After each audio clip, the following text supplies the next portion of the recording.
Today in a New York federal courtroom, Diddy Combs told the judge he was, quote, a little nervous. The rap mogul's criminal trial began this morning. He is trafficking, racketeering, and more. I want to mention one other quick thing. They can't find witness number 3 still. This is apparently an ex-girlfriend of Diddy's who was one of the alleged victims. And prosecution can't find her. Right, I heard. The courtroom is buzzing. The trial of Diddy Combs, one of the most iconic figures in modern music and entertainment, has been anything but ordinary. What began as a straightforward legal proceeding has spiraled into a labyrinth of allegations, disappearances, and whispered conspiracies that seem ripped straight from a Hollywood thriller. There's no denying it, this is the trial everyone is talking about.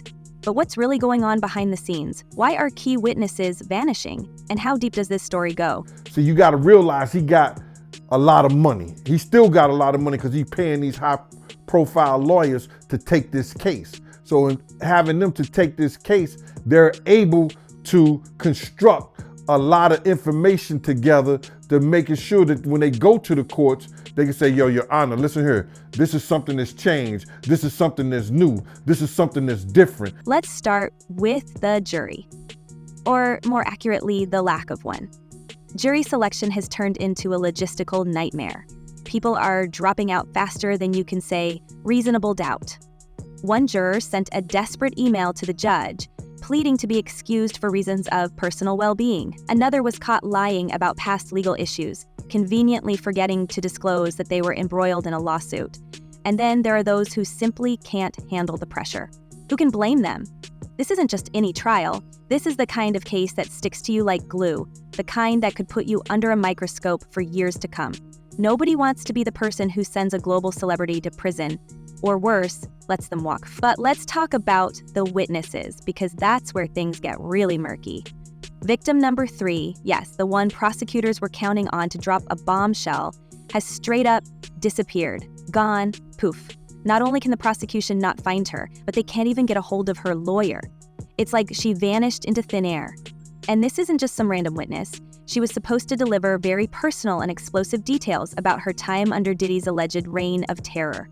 Now, instead of testifying, she's become a ghost story whispered in the halls of the courthouse. And let's not forget the rumors swirling around her disappearance. Some are saying she got cold feet, others are claiming something far more sinister, that she was intimidated into silence. Witness tampering? It wouldn't be the first time Diddy's name has been tied to that accusation. Wow, so he might get out. I think that he shouldn't be out if a third of the information that they got, Federal prosecutors are scrambling. They've admitted in open court that they're trying very hard to figure out if this witness will show up. But let's face it, the odds aren't looking good. And here's the kicker. Just a week ago, this same witness had told the court she was ready to testify using her real name. No pseudonyms, no hiding. She was ready to tell her story. So, what happened? Did she suddenly lose her nerve, or did someone or something make her change her mind? The timing is just a little too convenient, don't you think? And then there's Cassie Ventura, Diddy's ex-girlfriend and one of the prosecution's star witnesses. She's scheduled to take the stand, but even that comes with its own complications. Cassie is no stranger to drama. In fact, she's been at the center of this whirlwind from the very beginning. She's the one who settled a high-profile lawsuit against Diddy in record time, a lawsuit packed with allegations that would make anyone's jaw drop. But now she's reportedly worried about her safety. There's even talk of witness protection being on the table. Why? Because people are scared of what could happen if they speak out against one of the most powerful men in the entertainment industry. This isn't just a trial. It's a high-stakes game of survival. Diddy is a multi-millionaire. He's a multi-millionaire. If he wins this case against them, look at all the business that he lost. Look what they made him look like in the public eye. He could bankrupt, he could bankrupt the government. And Diddy? He's not exactly lying low. From his jail cell, he's allegedly been making moves, calling people, trying to sway opinions, and, according to some reports, offering payouts to silence his accusers. The prosecution claims he's used every trick in the book to manipulate witnesses, even going so far as to call one victim over 200 times in a desperate attempt to get them on his side. Think about that for a second, 200 calls. If that's not a red flag, what is? But it's not just the witnesses and jurors who are feeling the heat. Even Diddy's legal team is starting to show cracks. One of his longtime attorneys recently jumped ship, citing irreconcilable differences. This is someone who's been in Diddy's corner for over 20 years, someone who's seen it all. So, what could make them walk away now, right when their client needs them the most? It doesn't take a genius to figure out that something's not adding up. Is that if there's one little boy underage, if there's one person that's been victimized by the hands of him or anybody else, justice is supposed to do what justice is supposed to do.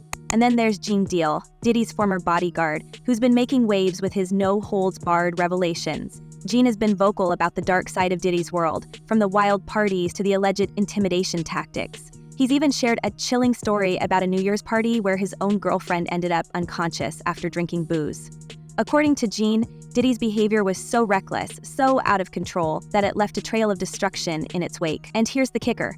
Gene is the only one from Diddy's inner circle who didn't sign a non-disclosure agreement.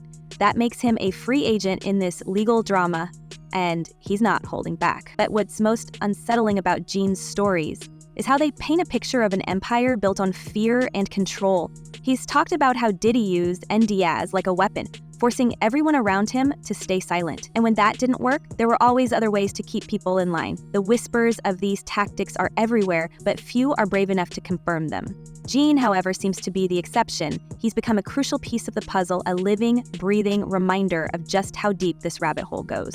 In her civil lawsuit, Cassie said that she was the victim of abuse, assault, and at the hands of Diddy. And let's not forget the celebrities. The list of names connected to this trial reads like a who's who of Hollywood and the music industry. Ye, Michael B. Jordan, Kid Cudi, they've all been mentioned in court, though their exact roles remain a mystery. Are they witnesses? Are they implicated? Or are they just collateral damage in a case that's spiraling out of control? Whatever the answer, their involvement only adds to the intrigue. The prosecution is also hinting at even bigger revelations to come. They've shown the potential jurors a list of over 100 names that could come up during the trial, including some that haven't been publicly connected to the case before. Why? Because this isn't just about Diddy, it's about the network of power and influence that allowed him to operate unchecked for so long. If he goes down, he's not going down alone. And that's what's got everyone watching, waiting, and speculating. Who else might fall? And what secrets will be exposed when they do? But I don't believe none of that to be true. I believe that they went in there just like they do all the other inmates based on the information they had. You gotta realize this, bro. They found out that Diddy was using other inmates' phone cards. Now that probably happens all the time.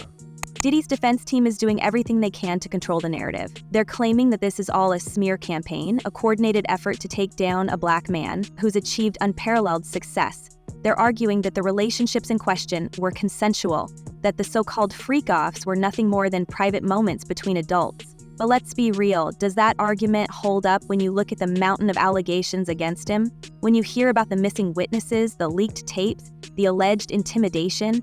It's hard not to feel like there's more to this story than meets the eye. And then there's the sheer scale of it all. This isn't just a trial, it's a reckoning. It's a moment that could redefine how we think about power, privilege, and accountability in the entertainment industry. Because if someone like Diddy can face consequences, what does that mean for everyone else?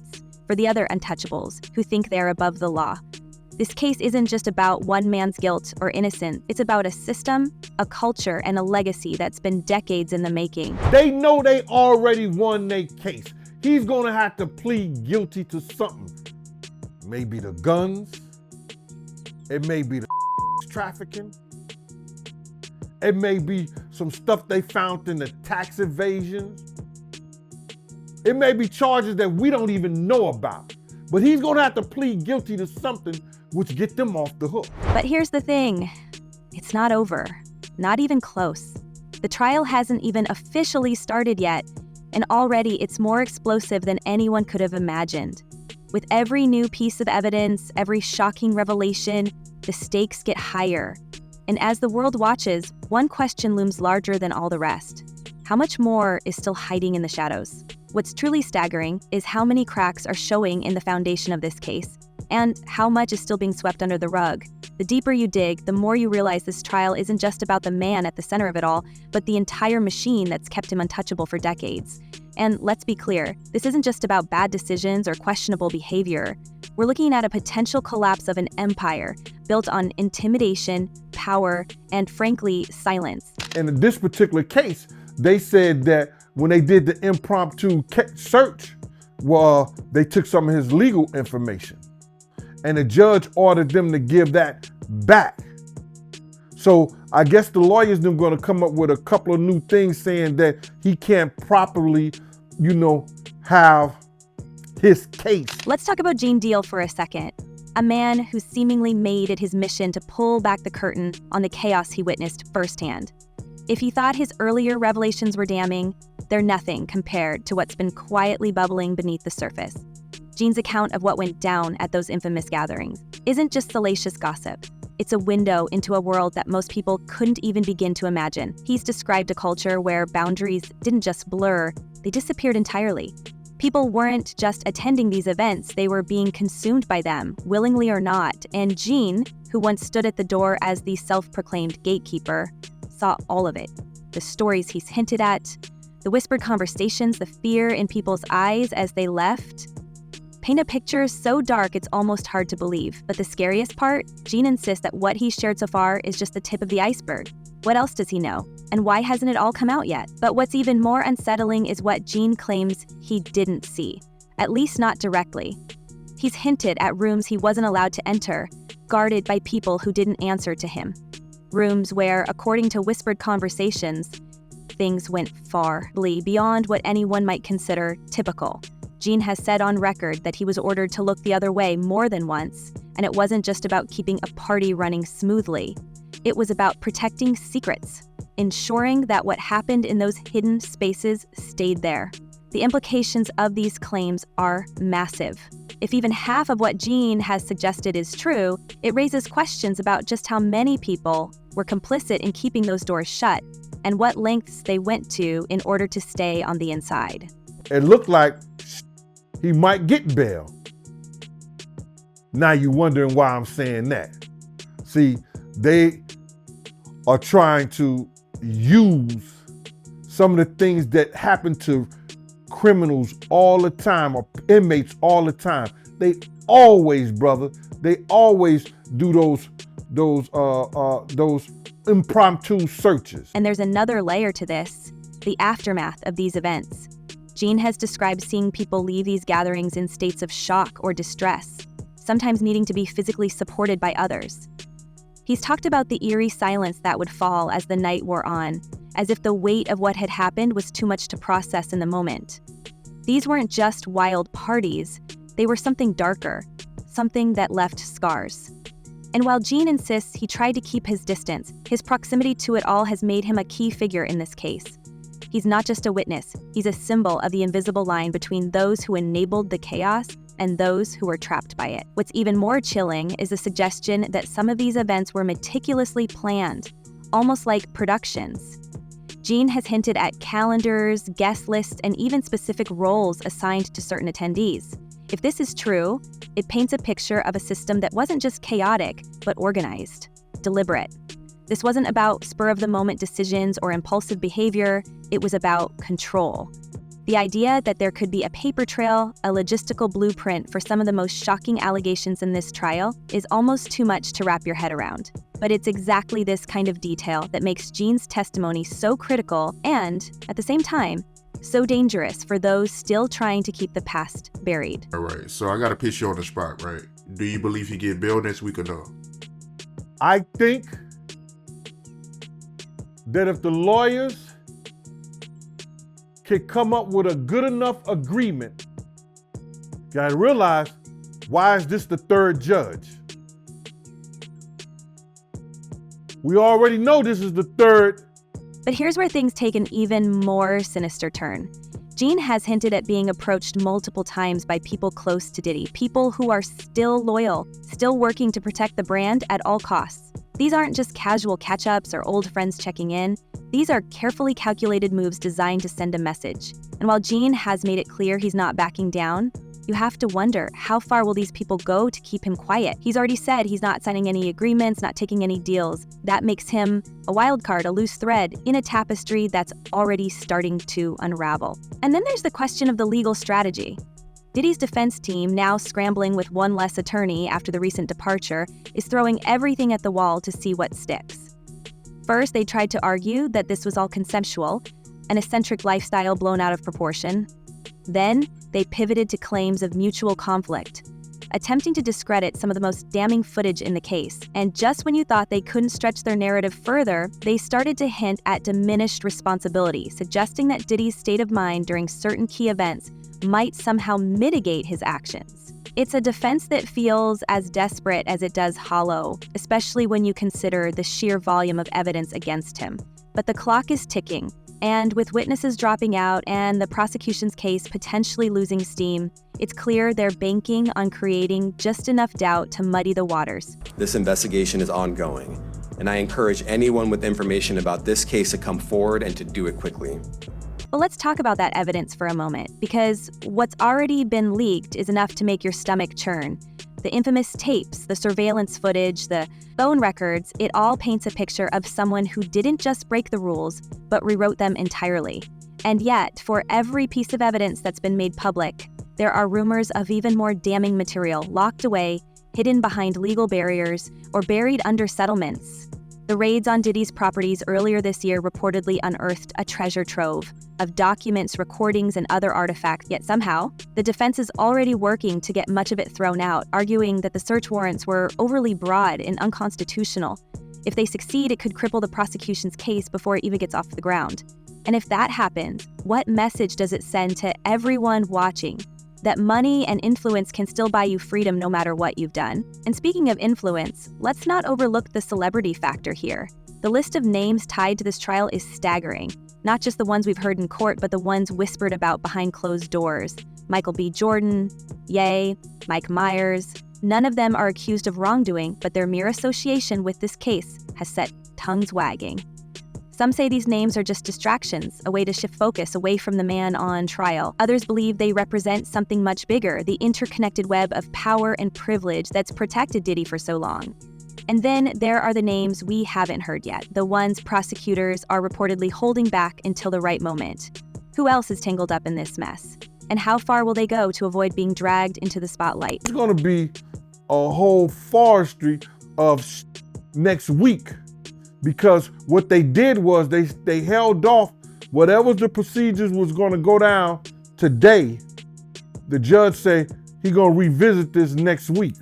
So I guess, I don't know if it's Monday, Tuesday, Wednesday. We'll find out what's going on. But it's going to be something that I think it may shock the world. But let's be real. For all the talk of celebrities and legal maneuvers, the real story here is about the people who've been silenced for years. The victims, the witnesses, the insiders who've watched this all unfold and been too afraid to speak out. This trial isn't just a reckoning for Diddy. It's a test of whether the system can finally deliver justice for those who've been ignored for so long. And while the prosecution has promised to give these people a voice, the reality is far more complicated. With key witnesses going missing, others reportedly being intimidated, and the sheer weight of public scrutiny bearing down on them, it's hard to have faith that the truth will ever fully come to light. And yet, despite all of this, Diddy himself remains defiant. In court, he's played the part of the composed defendant, even cracking a smile at times. But those who've watched him closely say there's a tension beneath the surface, a man who knows the walls are closing in but refuses to admit it. His attempts to control the narrative, whether through public statements or back-channel efforts, are starting to feel more desperate by the day. And as the trial drags on, the question isn't just whether he'll be found guilty, but what he'll do to avoid that fate. Because if there's one thing we've learned from this case, it's that Diddy doesn't go down without a fight. Yo, I just got some information myself, man, because it was strange to me that every month he's going up for a bail hearing. And I know that seems strange to a lot of people. So what happens next? Will justice finally be served, or will this trial become just another chapter in a story of power and corruption? And more importantly, who else is about to be exposed in the process? Let us know what you think in the comments, and trust us, you're going to want to stick around for the next update. This story is just getting started.